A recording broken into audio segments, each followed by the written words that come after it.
Hi students, today we are going to discuss about chapter 5 plant tissue culture. So unit 8 biotechnology. So நம்ம முன்னாடி first 12th standardல unit 6 பார்த்திருந்தோம். unit 6 வந்து reproduction in plants. அதில் chapter 1 asexual sexual reproduction in plants பார்த்திருந்தோம். next unit 7 genetics. geneticsல chapter 2 classical genetics பார்த்திருந்தோம். And then chapter 3 வந்து chromosomal basis of inheritance. So unit 7. So unit 8ல chapter 4 principles and process of biotechnology. So previous videosல நம்ம இந்த lessons பற்றி பார்த்திருந்தோம். So now new lessons chapter 5 plant tissue cultures. So unit 8 biotechnologyல plant tissue culture தாவர திசு வளர்ப்பு எப்படி வந்து பிளான்ட் டிஷ்யூ கல்ச்சர் மேக் பண்ணுறாங்க, அது என்னென்ன பெனிஃபிஷியல்ஸ் கொடுக்குது அப்படின்றதான் இந்த லெசன்ஸ். ஓகேவா?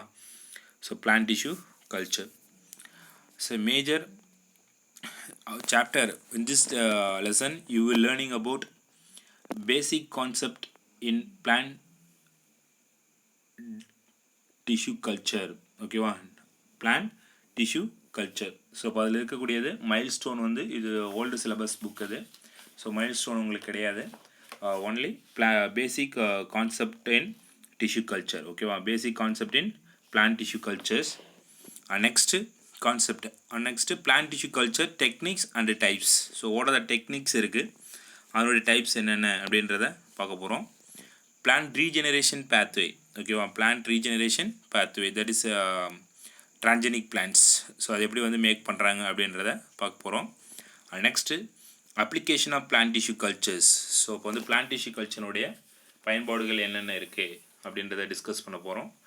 Next conservation of plant genetic resources, அதாவது பாதுகாக்கிறது. ஓகேவா? ஜெனட்டிக் ரீசோர்ஸஸை வந்து தாவர மரபணு வளங்களை வந்து பாதுகாக்கிறது. ஓகேவா? Conservation of plant genetic resources. Next intellectual rights of property IPR, that is அறிவுசார் சொத்துரிமை அப்படின்னு சொல்லுவோம். அதுக்கடுத்தது bio safety and bio ethics. அதுக்கடுத்தது ஃபைனலாக future biotechnology. This is chapter outline. ஓகேவா? அவுட்லைன் வந்து இதோடைய சாப்டரில் அவுட்லைன் இதுதான். ஸோ இப்போ வந்து basic concept, techniques, regeneration, application, conservation, intellectual property and future biotechnology. So மேஜராக வந்து பிளான்ட் டிஷ்யூ கல்ச்சர் வந்து லெபார்ட்டரியில் க்ரோ பண்ணக்கூடியது. ஓகேவா? ஸோ எப்படி க்ரோ பண்ணுறாரு, அது என்ன சயின்டிஸ்ட் க்ரோ பண்ணாங்க அப்படின்றதான். Growing plant protoplast cells tissues or organs away from their natural or normal environment under artificial condition is known as tissue culture. இப்போ வந்து பிளான்ட் வந்து க்ரோ பண்ணுறோம். ஓகேவா? க்ரோவிங் பிளான்ட் புரோட்டோபிளாசம் மட்டும் ஐசோலேட் பண்ணுறோம். புரோட்டோபிளாசம் அப்படின்னா என்னது? ஸோ ஒரு செல் இருக்குது அப்படின்னா செல் வால், அதுக்கடுத்து என்னது பிளாஸ்மா மெம்பரேன், அதுக்குள்ளே இருக்கிறது என்னது புரோட்டோபிளாசம். அப்போ அந்த புரோட்டோபிளாசத்தில் தான் நியூக்ளியஸ் அண்டு சைட்டோபிளாசம் இருக்குது. அப்போ பிளான்ட் புரோட்டோபிளாஸ்ட் ஓவராலாக இருக்கக்கூடிய பிளான்ட் புரோட்டோபிளாஸ்ட் எடுத்துக்கிறோம். அதுக்கு அது இல்லை அப்படின்னா செல்ஸ் எடுத்துக்கிறோம். அப்படியும் இல்லைன்னா டிஷ்யூஸ் எடுத்துக்கிறோம். செல்ஸ் அப்படின்னா சிங்கிள். ஓகேவா? ஸ்ட்ரக்சர் அண்ட் யூனிட் தான் செல்ஸு. அதுவே குரூப் ஆஃப் செல்ஸ் தானது டிஷ்யூஸ். அப்போ குரூப் ஆஃப் டிஷ்யூஸ் தானது organ.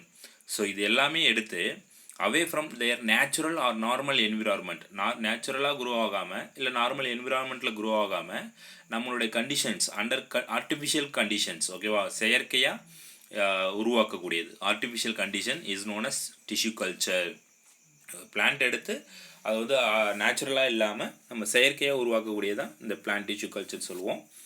It is also known as in vitro, that is in vitro fertilisations. அப்படின்னா என்ன தெரியும்? முன்னாடியே உங்களுக்கு தெரியும். So inside the laboratories.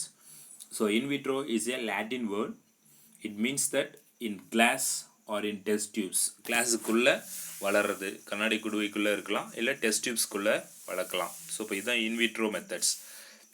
in vitro growth of plants, plant protoplast cells, tissues and organs. So இப்போ இதை வந்து ஒரு லெபார்ட்டரிக்குள்ளே அதுவும் பிளான்ட் டிஷ்யூ கல்ச்சர் ஓகேவா. ஸோ இப்போ வந்து ஒரு டெஸ்ட் டியூப்ஸ்குள்ளே வந்து வளர்க்குறோம். செல்ஸாக இருக்கலாம், இல்லை ஆர்கனாக இருக்கலாம், இல்லை புரோட்டோபிளாஸ்டாக இருக்கலாம், எதை வேணாலும் வளர்க்கலாம்.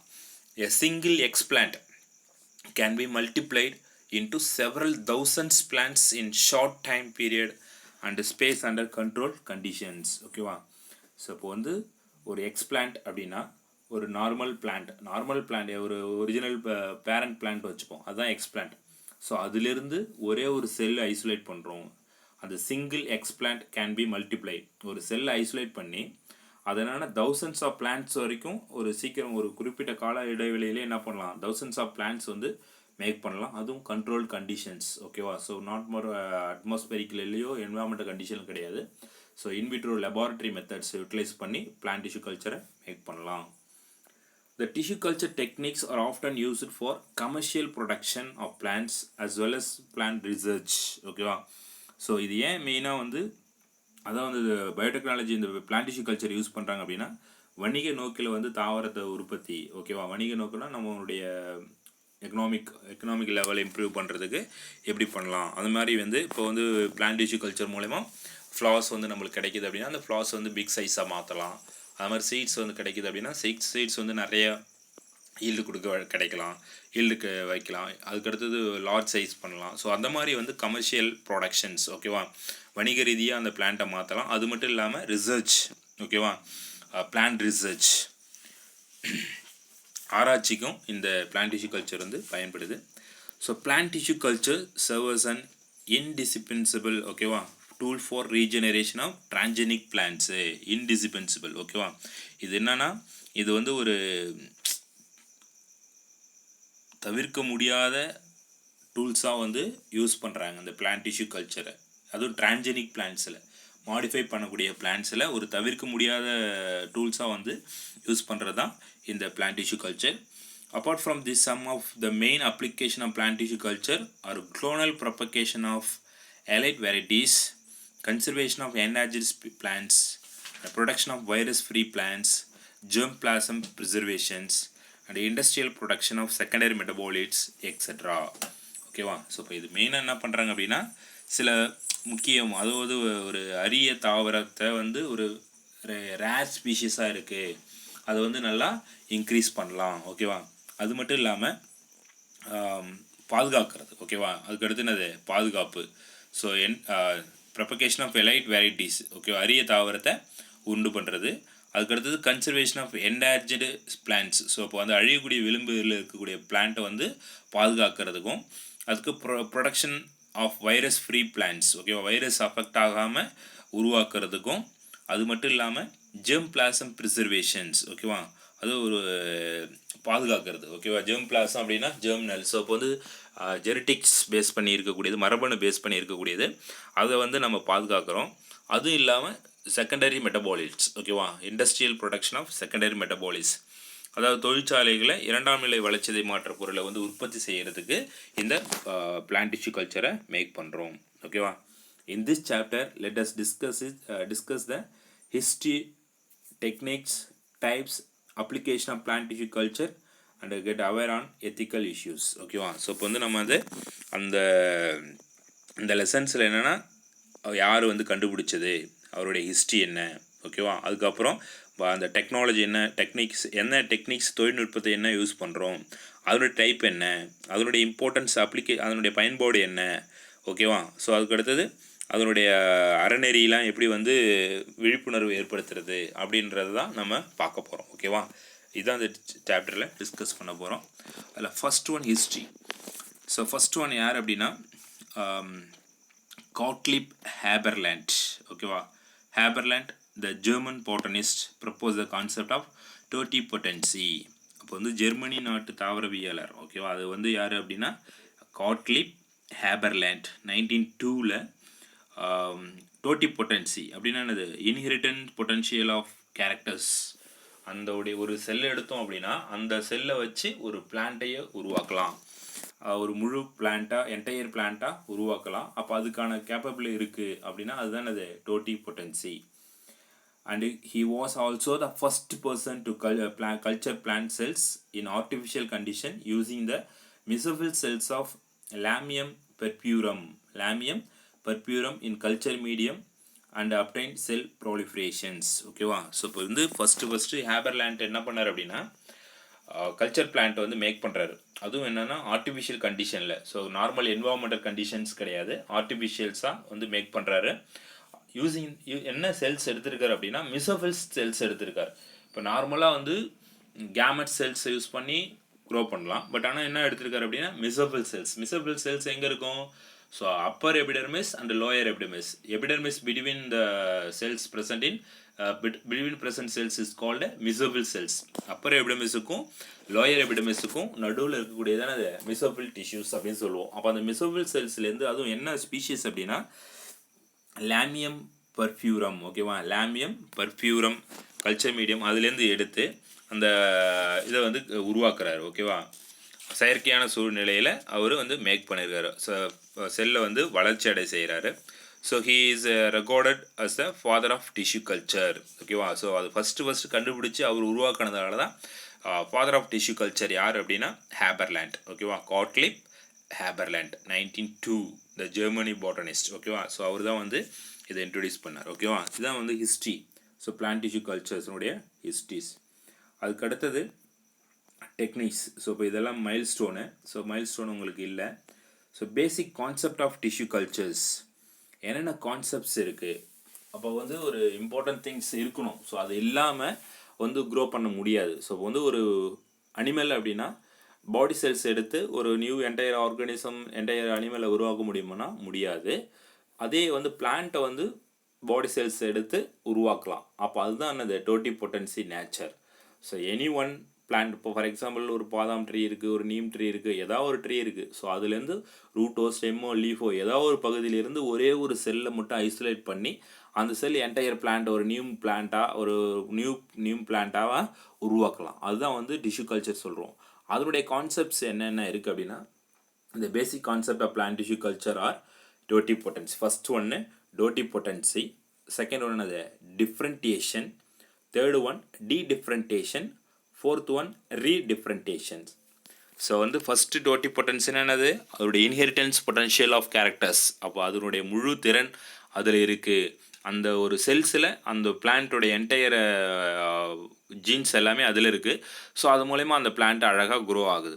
ஸோ அது இல்லாமல் வேறுபாடு அடையிறது. டிஃப்ரெண்டேஷன் என்னது வேறுபாடு அடையிறது. டீடிஃப்ரெண்டேஷனா மறு வேறுபாடு அடையுது. ஒரு வேறுபாடு அடைஞ்சிது அப்படின்னா அது திரும்பி வந்து ரீசேஞ்சஸ் மாறுது.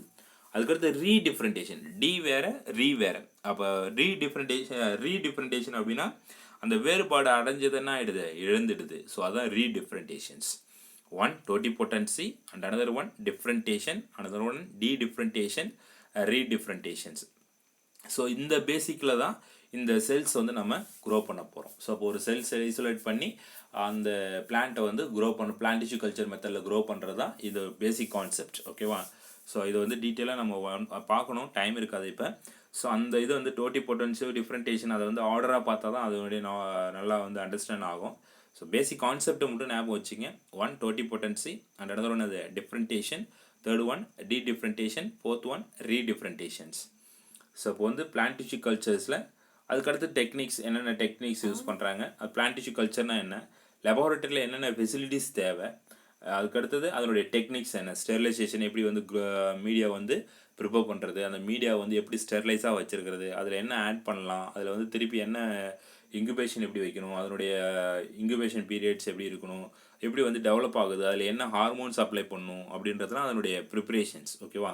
ஸோ இப்போ நார்மலாக ஒரே ஒரு செல்லு எடுத்து லெபார்ட்டரியில் வச்சு அதை க்ரோ பண்ணுறது அந்த பிளான்ட் டிஷ்யூ கல்ச்சர் சொல்லுவோம்.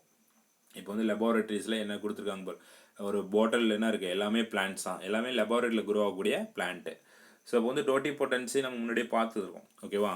அது இப்போ வந்து ஒரு எக்ஸ்பிளான்ட் கேரட்டு. அப்போ கேரட்டு எக்ஸ்பிளான்ட்னா அதுலேருந்து ஒரு செல் எடுத்துருக்காங்க, எக்ஸ்பிளான்ட் எடுத்துருக்காங்க.